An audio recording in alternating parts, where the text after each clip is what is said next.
लिए लाड प्यार होगा।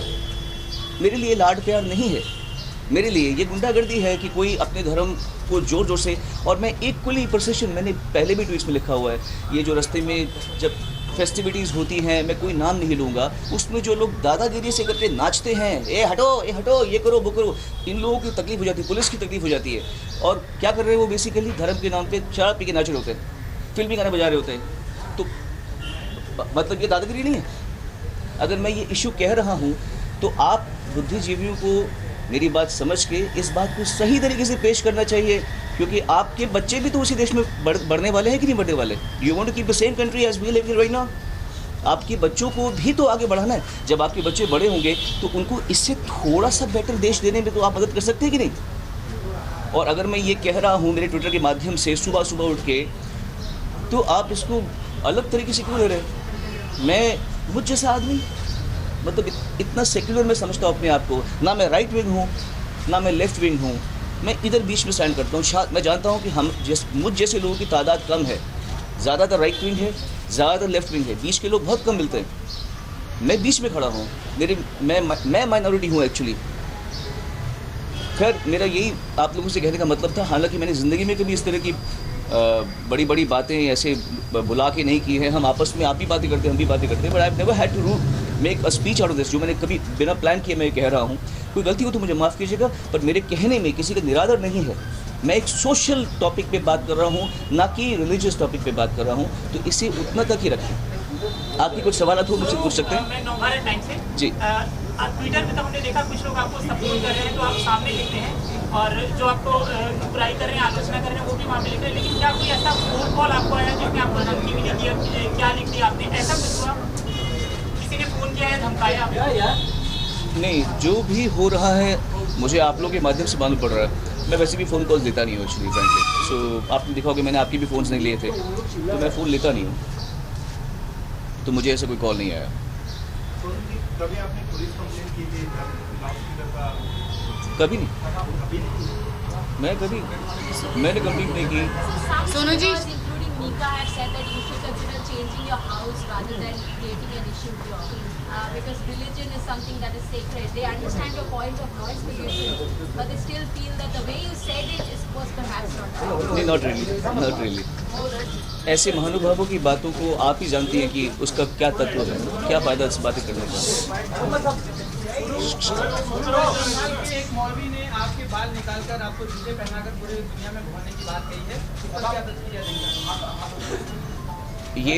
यही वो गुंडागर्दी है जिसका मैं जिक्र कर रहा था। मैंने आलिम को बुलाया, ये बाल आप जो देख रहे हैं ये मैं काट दूंगा कुछ देर में। एंड ये कोई चैलेंज नहीं है, ये कोई नेगेटिविटी नहीं है, ये एक आप लोगों से निवेदन है कि आप इस देश को क्या बना रहे हो। What are you making this country out? आप इस देश को क्या कर रहे हो? कोई भी फतवा निकाल सकता है किसी के खिलाफ, कोई किसी को लिंच कर सकता है। और मैं बिल्कुल भी ना हिंदूवादी हूँ ना मुस्लिम, मैं तो मानता ही नहीं, मैं बिलीवर हूँ, मैं नास्तिक नहीं हूँ। पर मैं बिल्कुल भी ये नहीं मानता कि मेरा धर्म सबसे अच्छा है या इसका धर्म खराब है। मैं बिल्कुल ऐसा मानते नहीं हूँ। I am a believer but I believe everything. हम अजमेर शरीफ में भी गए हुए हैं, उसी समय पुष्कर के वहाँ मंदिर में भी गए थे। अभी ग्वालियर में मेरा शो था, वहाँ पर एक बहुत बड़ा गुरुद्वारा है, वहाँ पर जाके बैठ के मैंने लंगर खाया। तो ये कोई बात नहीं है कि हम कोई फैनाटिक्स, बट फैनाटिक्सिज्म को आपको लड़ना पड़ेगा। आप ये ऐसे चुपचाप नहीं कर सकते, सिर्फ ट्विटर में लिखते रहते हैं you know stand for the country, ये कर दो वो कर दो। दम है ना तो ऐसी बातों पे बोल के दिखाओ। Sonu Shivangi this side from Aaj तक। राय रखने का हक है जी, अपनी राय रखने का हक है, लेकिन क्या आपको कहीं लगता है कि कहीं मिस्टेक होगी? टाइमिंग जो थी वो थोड़ी गलत हो गई। What is the right time? Tell me, क्या सही वक्त है? बिकॉज बहुत सारे मुद्दे चल रहे हैं एक साल के, योगी जी की जब से सरकार आई है 3 तलाक का मुद्दा और ज़्यादा उठा दिया गया है। उसका मुझसे क्या संबंध है? कहीं ना कहीं टाइमिंग है, सेंटिमेंट्स को लोग मेरे ख्याल से कर रहे हैं। टाइमिंग, अगर टाइमिंग सोचना बिल्कुल ट्विटर नहीं के अलावा भी कोई और प्लेटफॉर्म था जहाँ पे ये बात है, ये मुद्दे को रख देना चाहिए। और क्या आपको लगता है कि ये सबसे बड़ा देश का मुद्दा है जिस मुद्दे को आपने उठाया है? देश के और भी कई सारे मुद्दे हैं। बिल्कुल, मैंने ये मुद्दा पकड़ा, आप कुछ और पकड़ी। मेरा ये सारा दारोमदार तो नहीं है कि मैं हर मुद्दा पकड़ूं। मुझे ये मुद्दा सही लगा, मैंने ये मुद्दा पकड़ा, बाकी बचे मुद्दे आप पकड़े। टाइमिंग तो कुछ भी सही नहीं है और टाइमिंग तो हर सही है।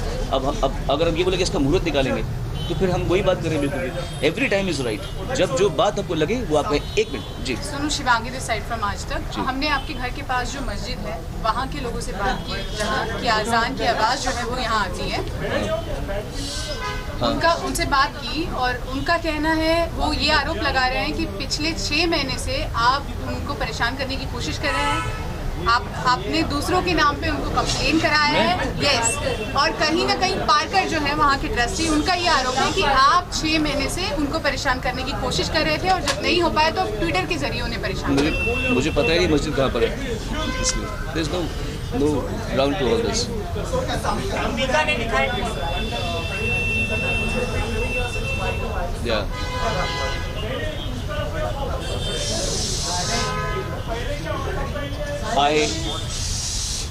I have another house close to Millat Nagar.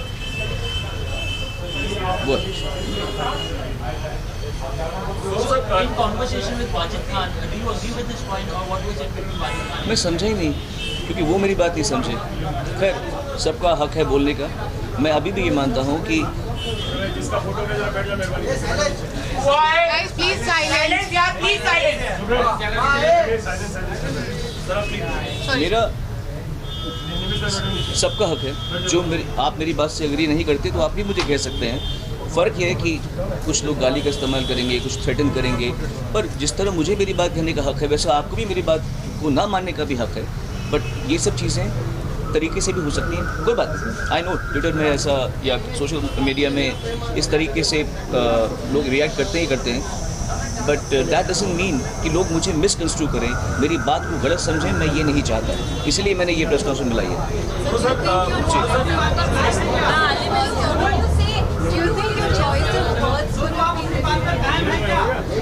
आलिम भाई, आलिम जी आ चुके हैं। ओके जी।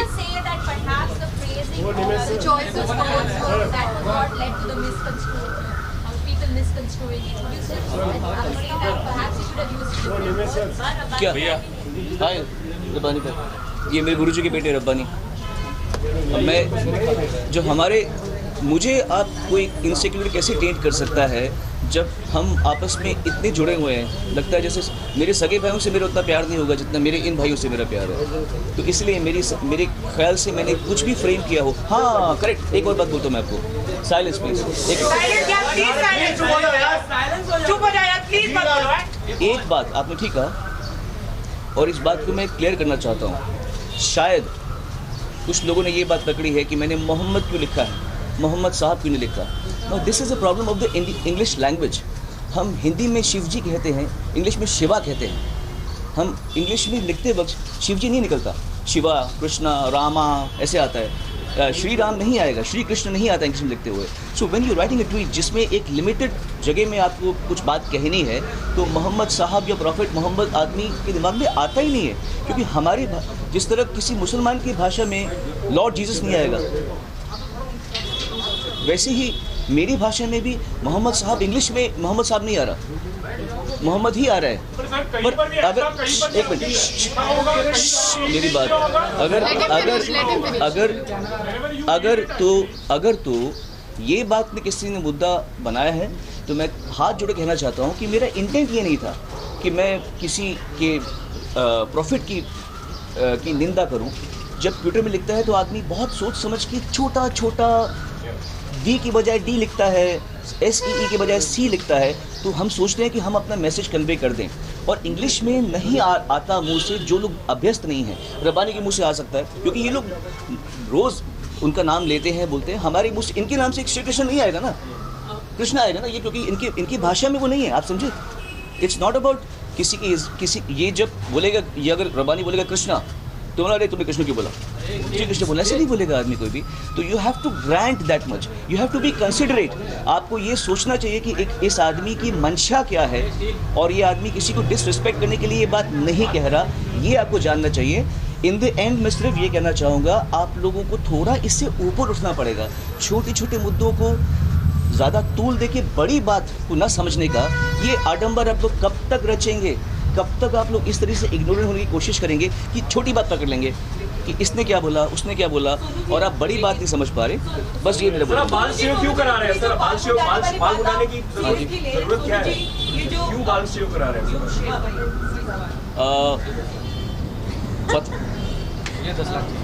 वो तो आपको मिल जाएगा।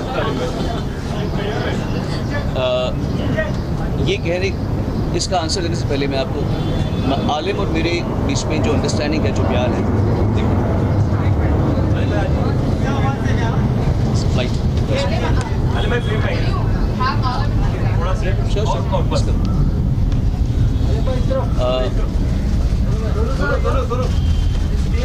जब हम अच्छा कैन आई स्पीक ना? आलिम और पीछे थोड़ा बस ऐसे मत कीजिए। He is my brother, he is not here to stand like a bodyguard with me, ऐसा नहीं है। उनको मैंने बुलाया रिक्वेस्ट करके, ऐसा नहीं कि वो मेरे पे मतलब कोई। मैं फिर से ये कहना चाहता हूँ कि जो आज आलिम भाई करेंगे वो कोई एजिटेशन नहीं है। प्लीज़ इसको वैसा मत पेश करना। आप लोग राजा हो मीडिया के यार, ऐसे मत पेश करना कि ये दिखा दिया, ये चैलेंज दे दिया मौलवी को। ये कोई चैलेंज नहीं है। ये आपको बताना है कि बाल काटने वाला मुसलमान है और जिसके बाल काटने का फतवा किया था वो हिंदू है, वही आदमी है। वो हो रहा है, पर इसी बात को हम प्यार से भी कर रहे हैं ना। इसमें कोई एनिमोसिटी नहीं है। कोई ज़बरदस्ती पकड़ के मेरे बाल नहीं काट रहा। मैं अपनी मर्ज़ी से मेरे मुसलमान भाई को बोल रहा हूँ मेरे बाल काट भाई।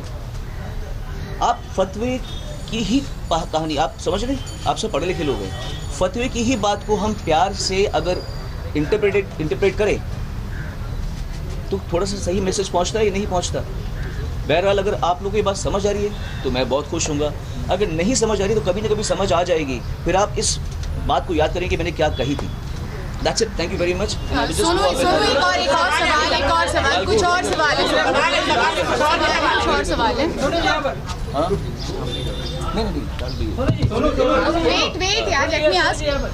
मेरा सवाल ये है आपसे कि लाउड स्पीकर की बात आप कर रहे हैं, जब आप जगराते या भजन में गाते हैं वहाँ भी तो लाउड स्पीकर होते हैं। करेक्ट है, परेशानी नहीं होती? बिल्कुल होती है। रॉन्ग है। हमारे शो 10 बजे ख़त्म हो जाते हैं। बस जो गवर्नमेंट का डिक्टेट है, 10 बजे से 1 मिनट बाद हमको कभी भी कॉप्स अलाउ नहीं करते। आप बताइए इसका आंसर। तो क्या हम ये मानकर चले कि आप कह रहे हैं कि अजान की जो आवाज़ आती है या मंदिरों से जो आवाज़ आती है उसके लिए रॉन्ग टाइमिंग है उसका? रॉन्ग टाइमिंग है। जब हम बच्चे थे, हम स्कूल में जब एग्जाम्स होते थे हमारे, हम सुबह उठते थे, हमारे घर के पास में गुरुद्वारा था, सतनाम वाहिगुरु चलता रहता था सुबह 4 साढ़े 4 बजे के टाइम पे। ठीक है, आई अंडरस्टैंड। सेक्युलर होने का मतलब ये नहीं है कि आप बर्दाश्त करें, आप सहनशील होएं। सेक्युलर होने का मतलब ये है कि आपको सहनशील होना पड़ेगा। आपको दूसरों की तकलीफ पे ध्यान देना पड़ेगा। दूसरों को तकलीफ में डाल के हमारी बात को सेक्युलर होकर समझो, ये नहीं करना पड़ता। उल्टा सोच रहे हैं आप। नहीं, आप ये कहना चाह रहे हैं ना, लाउड स्पीकर का टाइम करते भैया। हेलो, लाउड स्पीकर का टाइम। लाउड स्पीकर तो अजान के हिसाब से ही बजेगा ना। लाउड स्पीकर तो अजान के हिसाब से ही बजेगा, उसी वक्त लाउड स्पीकर बजेगा। तो लाउड स्पीकर नहीं होना चाहिए मेरे भाई। अजान हो या मंदिर की आरती हो, कुछ भी लाउड स्पीकर नहीं होना चाहिए मेरे।